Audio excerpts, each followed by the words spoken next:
earlier, how he would react when he was put under pressure like that. Turns out it's not a good answer because he was willing. Oh, spun out just a little bit there, losing control.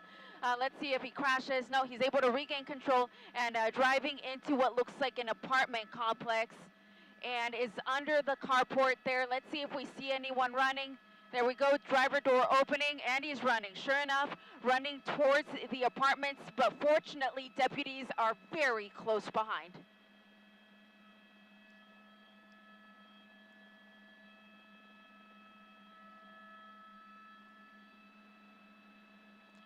Sorry, Annabelle, I missed your question, but this is the Sheriff's Department moving in right now.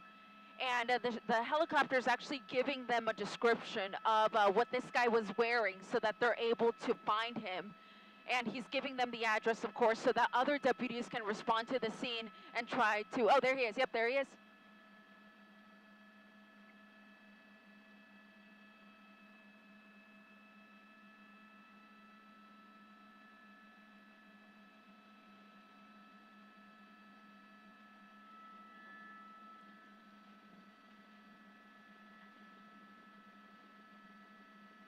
I would think, yeah, I would think so. He jumped that small fence there, but from there, as we are coming around, it's kind of difficult to tell what's there. I don't know that he really could have gone anywhere here. There's what looks like perhaps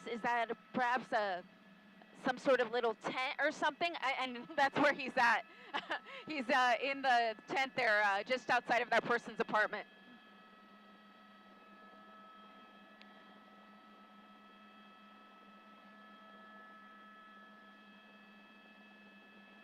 Yeah, he's in there.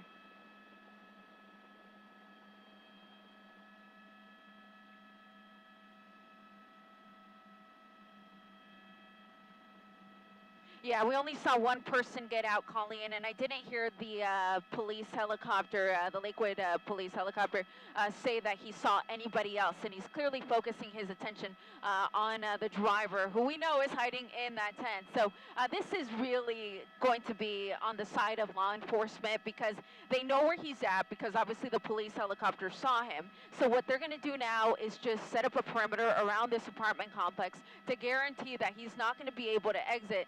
And then once they feel comfortable, they can get up there, possibly even bring up a police canine if they have it available. They'll, of course, have less than lethal weapons at their disposal to try to get this guy to come out of, again, what looks like a tent to me, just outside of one of the apartments here in what is a very large apartment complex here, just off of Moneta Drive and 218th Street here in Carson.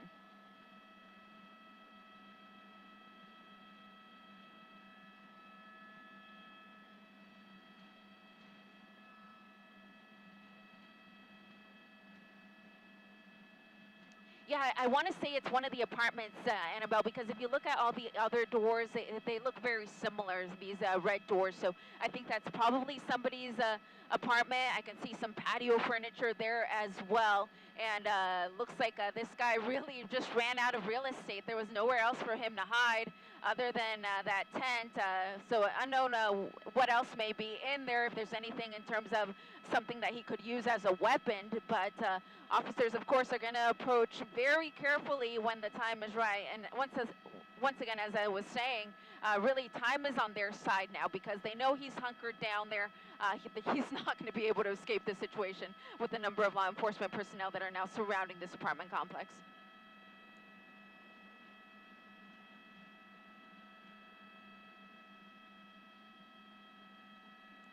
Could you move a little to the left, Jim?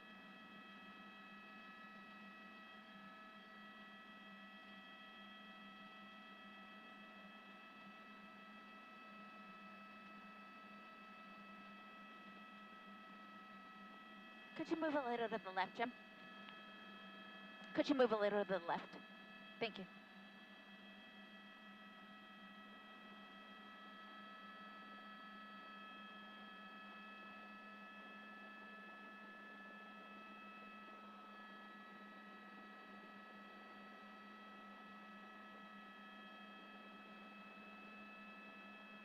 At this point, they're not, Colleen, but you can see that there's actually people just still kind of walking around. But what the sheriff's deputies are going to do now is, of course, surround this apartment complex. They want to make sure that when they approach this guy, that they possibly have a shield, that they have, of course, less than lethal and lethal weapons available to them. Because as you said, they don't know who this person is. And the other thing we don't know about this is, how was that vehicle stolen? Was it just a simple crime of opportunity where the person left the keys inside the car and this person jumped in? Or was it something like an armed carjacking where, of course, the person would have had some sort of weapon? Is it a situation like that? So that's what's unclear to us right now, but of course is very clear to these law enforcement officers. So that's why they're going to approach the situation appropriately, but most of the time they just treat everyone as if they are armed, just out of an abundance of caution.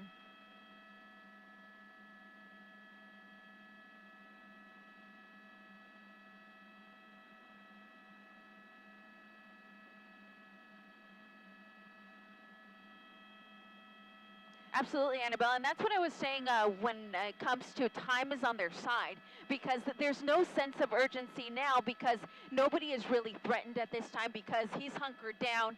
He's just in that little pop-up tent there where really there's not going to be anyone near him. Of course, there's always the possibility that somebody could come out of an apartment, and that would change the situation. But for now, they know that he's hiding there, and the police helicopter still has a clear sight of where he's located.